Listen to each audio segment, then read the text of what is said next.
பேரவைத் தலைவர் அவர்கள் அது மட்டும் இல்ல சொன்னாங்க. ஸ்டெர்லைட் கொண்டு வந்தது மூடினதெல்லாம் சொன்னாங்க. இந்த அரசு வந்து இப்ப நீங்க இந்த டங்ஸ்டனுக்கு வாங்க, உங்க கருத்தை சொல்லுங்க. மாண்புமிகு நீர்வளத்துறை அமைச்சர் கொண்ட இந்த தீர்மானத்தின்படி நாங்களும் ஏற்கனவே இது குறித்து எங்களுடைய அமைச்சர் கிருஷ்ணன், மாண்புமிகு மத்திய அமைச்சர் கிஷன் ரெட்டியிடம் நாம் பேசியிருக்கிறோம். ஆக நல்ல செய்திகள், மக்களுக்கு மகிழ்ச்சிகரமான செய்திகள் வரும் என்பதை எதிர்பார்க்கிறோம். நன்றி, வணக்கம். மாண்புமிகு முதலமைச்சர் அவர்கள்.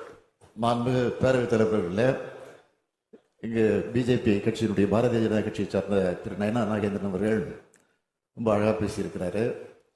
அதாவது நான் கேட்கிறது, அவை முன்னவர் கொண்டு வந்திருக்கக்கூடிய தீர்மானத்தை நீங்கள் ஏற்றுக்கொள்கிறீர்களா இல்லையா என்பதை தெளிவுபடுத்த வேண்டும் என்று கேட்டுக்கொள்கிறேன். அந்த தீர்மானத்தை எல்லா கட்சி தலைவர்களும் இது வரைக்கும் பேசினாங்க, அத்தனை பேரும் வரவேற்றிருக்கிறாங்க. நீங்க அதை வரவேற்கிறீங்களா இல்லையா அப்படிங்கிற ஒரே வார்த்தை சொல்லுங்க. வேற ஒண்ணு. மாண்புமிகு உறுப்பினர் நயினார் நாகேந்திரன் அவர்கள்.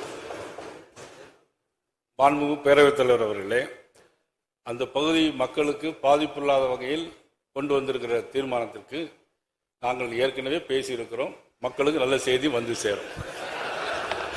தமிழகமே ஜாதி மத வேறுபாடின்றி அரிட்டாமட்டி மலைகளையும் மக்களையும் காக்க வேண்டும் என்று அவர்களுக்கு பக்கபலமாக நின்று போராடி கொண்டிருக்கின்ற சூழ்நிலையில் டங்ஸ்டன் சுரங்கத்தை கைவிடக் கோரியும் அதற்கு எதிர்ப்பு தெரிவித்தும் தமிழக சட்டமன்றத்தில் ஆளும் கட்சி திமுகவும் எதிர்க்கட்சி அஇஅதிமுக உள்ளிட்ட அத்தனை கட்சிகளும் தீர்மானத்தை கொண்டு வந்து ஏகமனதாக நிறைவேற்றுகின்ற நிலையில் அந்த தீர்மானத்தை ஆதரிக்காமல் கழுவிய மீனில் நழுவிய மீனாக மழுப்பலாக பதில் சொல்லி அமர்ந்திருக்கிறார் பாரதிய ஜனதா கட்சியினுடைய சட்டமன்ற கட்சி தலைவர் திரு நயினார் நாகேந்திரன் அவர்கள்.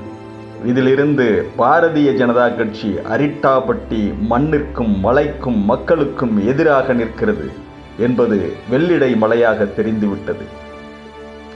ஆகவே அஇஅதிமுகவினர் இந்த விஷயத்தில் அவர்களுடைய தங்களுடைய ஆதரவு மூலம் எம்எல்ஏ பதவிகளை பெற்றுள்ள பாரதிய ஜனதா கட்சி எம்எல்ஏக்கள் அனைவரும் 4 பேரும் வானதி உட்பட அத்தனை பேரும் ராஜினாமா செய்துவிட்டு மீண்டும் தேர்தலை தனியாக சந்திக்க கோருவார்களா என்ற பேச்சு தமிழகத்திலே எழுந்துள்ளது.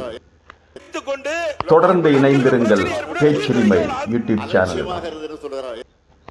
Please subscribe the channel.